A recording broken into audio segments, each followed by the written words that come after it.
ये जितनी थ्योरी बताते हैं ना, ऐसे करना चाहिए, ऐसे सोचना चाहिए, साक्षी बन जाए, श्वास में, प्रैक्टिकल क्या है, मेथड क्या है उसका? Yoga is a practical philosophy, yoga is a practical psychology, yoga is a practical way. बाकी शास्त्रों में बात कही गई है, लेकिन योगा के अंदर, थैंक यू थैंक यू, बाकी प्रैक्टिकल क्या है ना? प्रैक्टिकल है योगा। ठीक है ना?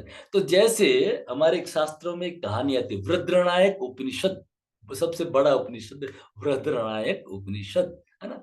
उसमें ऋषि कहता है, देखिए, एक पेड़ के ऊपर दो पक्षी बैठे हैं, एक ऊपर की डाली पे पक्षी बैठा है, एक नीचे बैठा। ऊपर की डाली पे जो पक्षी बैठा है ना, वो कुछ भी नहीं कर रहा, वो बिल्कुल शांत है, बस देख रहा है, कोई क्रिया प्रतिक्रिया नहीं, जैसा है यथाभूत।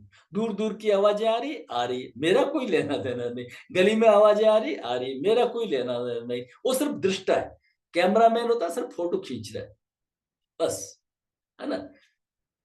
और नीचे वाले पेड़ पे, डाली पे एक पक्षी है, जो फुदुक फुदुक इधर जा रहा है, उधर जा रहा है, कूद रहा है, खट्टे मीठे फल खा रहा है, खट्टे है तो फेंक रहा है, मीठे है तो वापस खा रहा है ना? अच्छा लग रहा है, लाइक्स और डिसलाइक कर रहा है। ये क्यों है, ये क्या है? तो वो है हमारा मन, वो हमारा मन है। ठीक है ना? जो इधर उधर लाइक्स डिसलाइक्स, अच्छे बुरे के अंदर वो डोलता रहता है। ठीक है? तो हमारी जो साधना है वो साक्षी की साधना है। हमने आज क्या देखा? हमने ध्यान में जाकर के, दूर से आवाजें आ रही है, हम अलग है, हम दृष्टा है, हम सिर्फ देख रहे हैं। विटनेस कौन होता है? लड़ाई झगड़े में जो भाग लेता है वो विटनेस नहीं होता है, जो अलग होता है ना? वो बिल्कुल देख रहा है। तो ये जीवन का तरीका है, जो जल में कमल का फूल रहे, उसमें इन्वॉल्वमेंट नहीं होना है, उसमें अलग। ठीक है ना? तो ये था साधना का छोटा सा तरीका। ठीक है? एक बार पहले आपको कराया कि अपने शरीर से अलग जा रहे हैं, मैं अलग, मेरा, ऊपर गए और आप थोड़े दिनों में देखेंगे नीचे पड़े हुए शरीर को आप देख रहे हैं, बादलों की तरफ जाते जाते जाते बादलों तक पहुंच गए, है ना? फिर धीरे धीरे शरीर को जो नीचे लाना, तो अपने शरीर को पृथक करना, है ना? अपने शरीर को पृथक करना, ये सब विधियां हैं, ये साक्षी की विधियां हैं, है ना? धीरे धीरे अभ्यास आएगा, अभी नहीं आएगा, लेकिन ये जब करें तो कमरे में शांति होनी चाहिए, किसी तरह का एकदम एकदम कोई आवाज नहीं आनी चाहिए। एकदम आवाज आने से वो बिल्कुल पूरा कभी प्रॉब्लम हो जाती है। तो इस चीज का कोई प्रश्न है तो रखिए, नहीं तो फिर अपन समापन करते हैं। हरिओम। कोई प्रश्न है? गुरुजी, हरिओम, बोलिए। गुरुजी जो मंडूकासन का सेकंड वेरिएशन है ना, जिसमें अंगूठा अंदर करके मुट्ठी बना के पेट पे जी। करना है, उसमें सर जब हेड नीचे करते हैं तो क्या फोरहेड जमीन पे लगाना है? नहीं, लगाते हैं तो भी ठीक है। आपको कुछ बुक्स के अंदर ऐसा मिलेगा कि सिर हमेशा ऊपर रहना चाहिए, है ना? वो, उससे नुकसान हो जाता है, ये सब गलत है। ठीक है? जो ग्लूकोमा के पेशेंट होते हैं ना, काला पानी के, ये तो मैंने तो टेस्टेड साइंटिफिकली कराया हुआ है, ये बाकी किताबों में लिखा उनको छोड़ दीजिए, उन्होंने कोई साइंटिफिक वर्क किया नहीं है। ठीक है? तो ये जो तरीका है, जैसे आप वन कीजिए या टू करिए, कोई भी, आप ऐसे गए ना, तो आप ये भी रह सकते हैं, ये भी सही है, आप इस तरह से भी रह सकते हैं, इस तरह भी रह सकते हैं, कोई दिक्कत नहीं। ओके। धीरे धीरे इसमें हम कपालभाति भी बढ़ाते हैं, और धीरे धीरे रुकने का समय 3 मिनट तक ले जाते हैं। ठीक है? तो ये पहला वेरिएशन था, पहला वेरिएशन था एक हाथ के ऊपर, दूसरा वेरिएशन है, तीसरा वेरिएशन आएगा, जो लेफ्ट हैंड है उसकी अंगुलियों को टच करके नाभि पे रख लीजिए, हाथ को ढीला छोड़ दीजिए, एक्सेल करिए। पहले पेट को, पहले पेट, पीठ, छाती, गर्दन, सिर। आप सिर को चाहे तो ऊपर रखें, आप सिर को चाहे तो नीचे रखें, हाथों को ढीला छोड़िए, नाभि के कंपनों को महसूस कीजिए। जब असहज लगे तो पहले आंखें बंद, पहले सिर, फिर गर्दन, फिर छाती, फिर पेट, फिर पीठ। गहरी लंबी श्वास, एक ओंकार, इस तरीके से सिस्टमेटिक कर सकते हैं। ठीक है? और किसी का कोई प्रश्न है तो प्रश्न रख लीजिए, थैंक कोई सबका समाधान है तो रख लीजिए, अनम्यूट करके कोई प्रश्न रख सकते हैं। शशि जी का प्रश्न हो गया? ठीक है? किसी का प्रश्न गुरुजी, रहा है क्या? बोलिए, किसी का कोई हाँ, बोलिए सर, विमल जी बोलिए।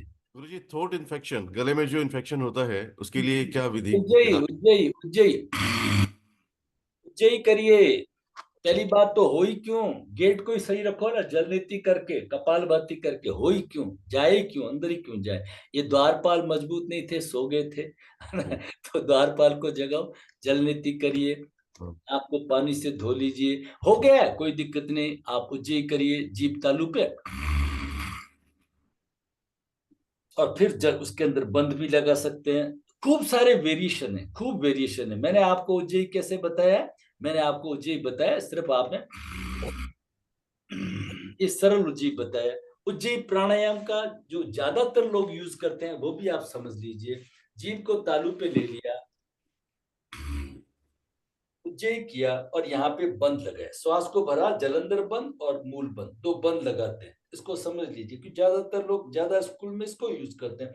जब असहज लगे तो आप देखिए, पहले मूल बंद को ढीला छोड़ा, राइट नोस्ट्रिल बंद रहेगा लेफ्ट से बाहर, और बाहर का मतलब ऐसे नहीं, बाहर का मतलब nostril should be half open. इसको वापस समझिए, जीभ तालू पे जो रख सकते हैं, ठीक है, और हिजिंग साउंड के साथ में जलंधर बंद, मूल बंद, होल्ड करिए, उड़ियन नहीं लगेगा क्योंकि सांस भरा हुआ है। पहले मूल बंद को छोड़िए, अब क्या करेंगे, राइट नोस्ट्रिल बंद, लेफ्ट से बाहर।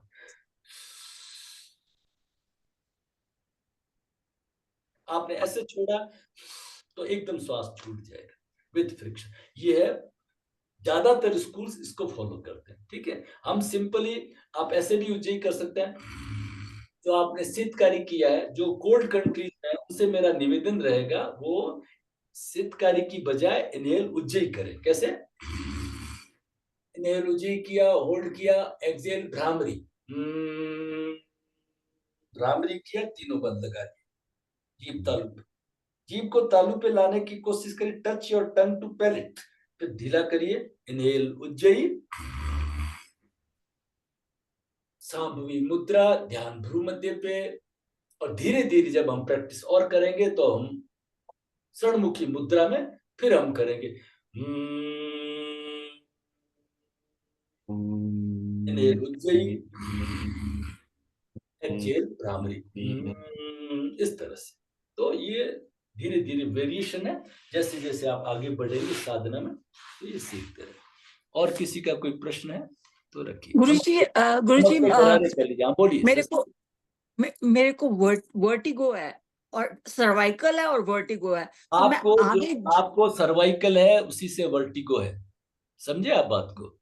हाँ जब जी, हाँ जी। जब आप समझिए बात को, ये जो वर्टिगो को तो छोड़ दीजिए, वो तो बहुत उसका इफेक्ट है, रिफ्लेक्शन है। सर्वाइकल है, उस वजह से वर्टिगो है। नंबर 1, धीरे धीरे आपका क्या होगा, यहाँ से हेडेक शुरू होगा, ऐसे नीचे से इधर से आएगा और यहाँ हेडेक आएगा, उसको कहते हैं सर्विकोजेनिक हेडेक, ठीक है ना।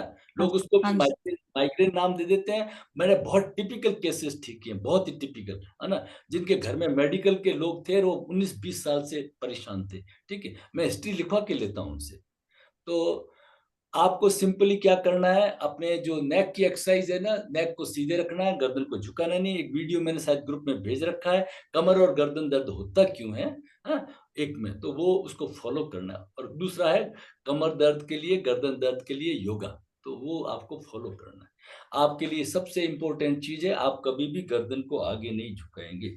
इसलिए तो मैं ज्यादातर सिर्फ गर्दन की पीछे की एक्सरसाइज, गर्दन को ऐसे पूरा गोलाकार घुमाना, गर्दन को साइड में घुमाना, ये सब कुछ भी नहीं कराता, सिर्फ एक कराता हूँ सिर्फ। क्योंकि आजकल दिन भर पोस्चर का तो कोई ध्यान रखते नहीं, सब ने ऐसे कर रखा, मार रखा है अपने आप को, इससे फेफड़ों की कैपेसिटी भी कम होती है, बहुत अपने आप पे अत्याचार हो रहा है जी। तो आप जब ये करते हो ना, तो आपकी फेफड़ों की कैपेसिटी 5 से 2.5 लीटर हो जाती है, बिल्कुल राजा महाराजा की तरह। आप ऐसे मोबाइल देखेंगे, आप ऐसे अखबार पढ़ेंगे, इस तरह से रखेंगे। ऐसा एक थंब रूल दे देता हूं आपको, walk as if I am tall, मैं सीधा एकदम।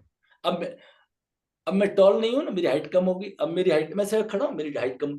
Walk as if I am tall, sit as if I am tall, and talk as if I am tall. बात भी करें किसी से तो एकदम टॉल, सीधा रखें, बार बार कांच में देखें अपने आप को। ये थंब रूल है, ये कोई नहीं बताएगा।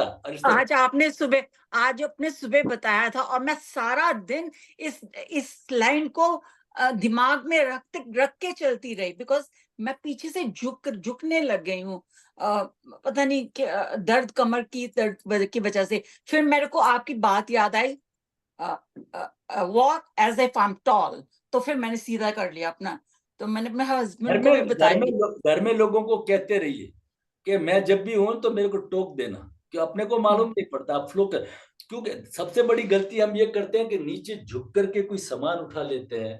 ये सब जब तक आपका गर्दन का दर्द ठीक नहीं होगा तब तक आपको करना है। गर्दन की खूब अच्छे से मालिश करनी है, ये सब गर्दन की एक्सरसाइज करनी है, कंधों की एक्सरसाइज करनी है ना? ये सब आपके गर्दन को स्वस्थ करेंगे और गर्दन को पीछे घुमा के ठीक करना है। ठीक है ना? ये सब। ठीक और किसी ठीक का है जी। कोई प्रश्न है तो रखिए, नहीं तो अपन अब समापन करते हैं। हरि ओम।